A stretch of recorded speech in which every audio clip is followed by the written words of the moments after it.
Good evening, everybody. First of all, I'd like to congratulate Eric Ose on a great epic video that I watched last night to do with the 7th Circus decision with regards to Brendan Dassey. What a marathon that was, and he tells me that it took nearly 3 hours to upload, so well done to you, Eric Ose, and well, just keep up the great work that you're doing. Now, I suppose this evening there will be some people, quite a lot of people in Wisconsin that will be quite pleased because, of course, the Packers won. They beat the Browns 27-21 with a touchdown in overtime by Davante Adams. Anyway, let's get back to non-football issues. A wee while back, I was sent a newspaper article. 2 Polish accordionists had a fallout, resulting in a murder. Now, I, along with, I'm sure, every other band leader throughout the land, received messages from their fiddlers and second box players that they would never again criticise our compositions. But of course, of all the homicides throughout Europe, the fact that they were accordions merited a special article. Now, before watching Making a Murderer, I had very little experience of any legal system, and like so many of us, I've certainly learned quite a lot since about both the Wisconsin and the American attempts at justice. But I must admit, I'm definitely not an expert. But you know, that doesn't matter at all, because there are quite a few experts in the support groups. 2 ladies in particular that are very much experts in law and are amazingly quick at answering any question I may have, and even quicker in pointing out when I've got something wrong.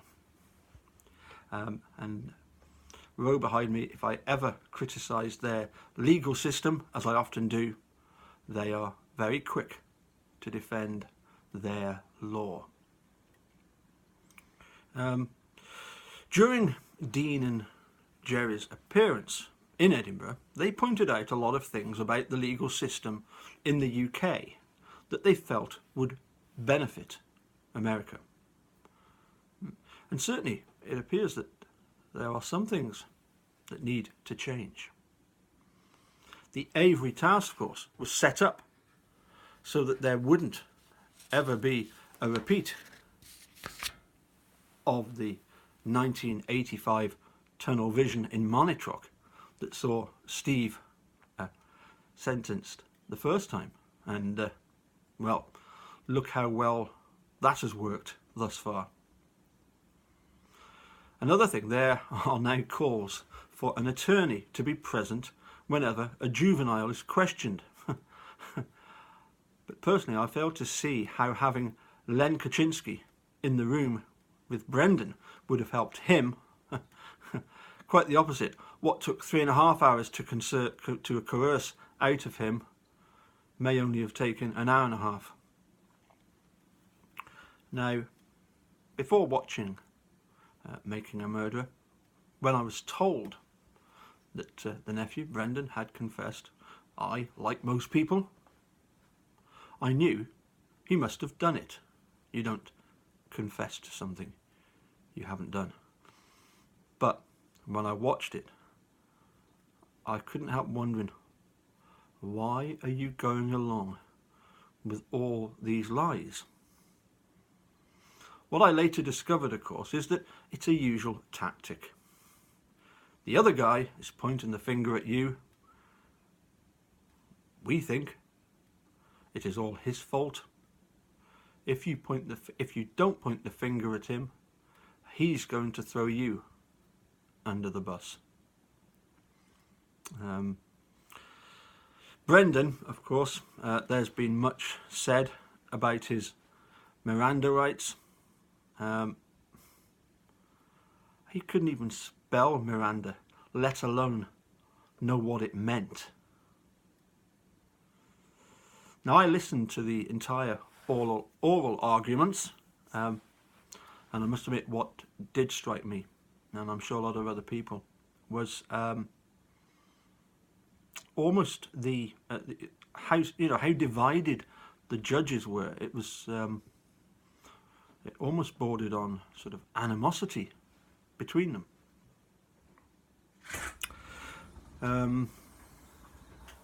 Now, I'm sure that some in Wisconsin, there are some that are very happy with the decision because they didn't like the way Making a Murderer painted their town and their county.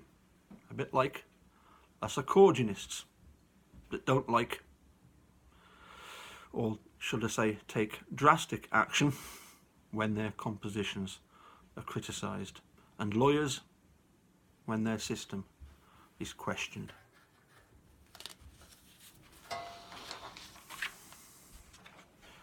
The one question I suppose I regularly ask of other people looking for an answer is, when did Tom and Mark realise that they weren't conducting an investigation? They were merely doing Ken Kratz's bidding to ensure that he got 2 convictions at any cost.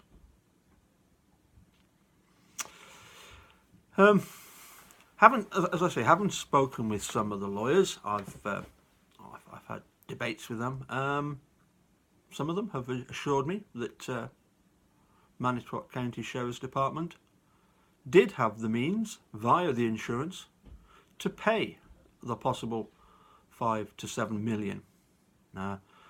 And some have assured me that they simply believed that Stephen did it, so they simply helped to frame him, just to make sure. I can't go along with that point of view. The timing of Teresa's disappearance is too convenient.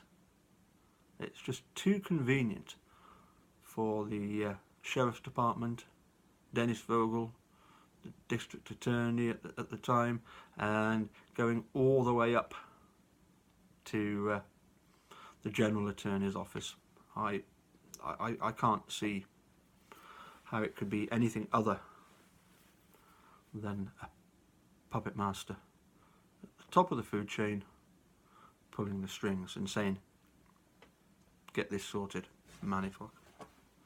As I say, it's too convenient. But as I say, that's my feelings. I know 1 or 2 people, maybe more, share that opinion, and other people are sort of less inclined to go with the belief that the whole disappearance of Teresa was orchestrated from the Sheriff's Department upwards, and it could have simply been a case that it was, for Manitowoc, a very happy coincidence that Teresa disappeared the same day as she had visited the Avery salvage yard. And then, of course, there are other possibilities. Maybe, again, Stephen was deliberately framed for the murder, and it was simply to prevent him from becoming a very rich person. And that was perpetrated by somebody or some people who, as I say, simply didn't want to see Steve getting his hands on any money. I suppose the point of my message is that I'm not too naive to think that framing doesn't go on elsewhere. But millions of people saw what happened in Manitowoc. And there does need to be change. Basically, Brendan is back where he started.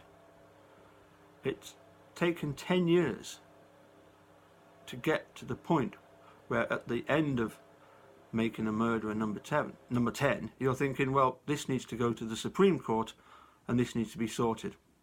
And we're finally there, 10 years down the line.